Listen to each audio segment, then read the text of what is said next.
Yeah, let me start with CAR T cell therapy, okay? Because I would call that the mother of all projects. Uh, at the time that we had worked, how many, 10 years ago on it, we didn't have a choice but to outsource. So like a small biotech would, we didn't have the capability internally, as big as the Pfizer organization is. We had nothing internally, so that had to be outsourced. It was a novel technology at that time, and there were really very few CDMOs that you could work with.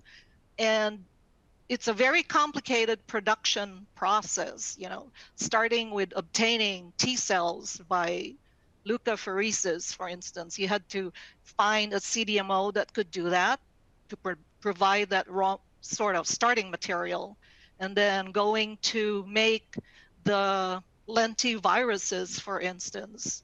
So you had to get somebody to make plasmid and then not create, but manufacture the viral vectors. So another CDMO.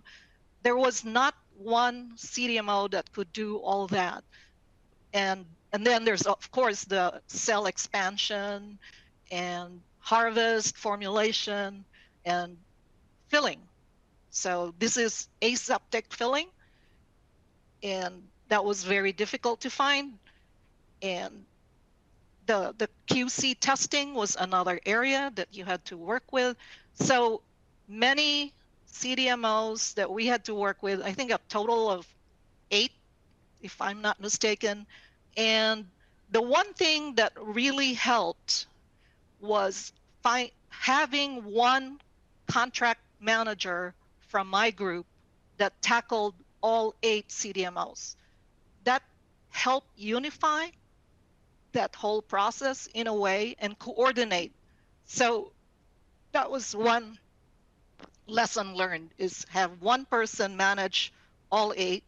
But then in a way, we had to make sure that the timing was probably the timing for each of those materials coming in, for the actual transfection, the CAR T expression, and the other timing that was challenging was from the drug substance to the drug product. So we found it best to keep the drug substance and drug product manufacture in one CDMO. Mm-hmm. That really fixed a lot of the problems, because the starting materials you can schedule well in advance, right? The production of the lentivirus vectors and the obtaining T cells and all that. But drug substance and drug product had to be done in one place. And Very, yep. where possible, the testing. Of course, there's a lot of safety testing that you would have to do, and we relied on analytical laboratories that's their expertise, is safety testing, because there was no way that you would be able to validate all that safety testing quick. So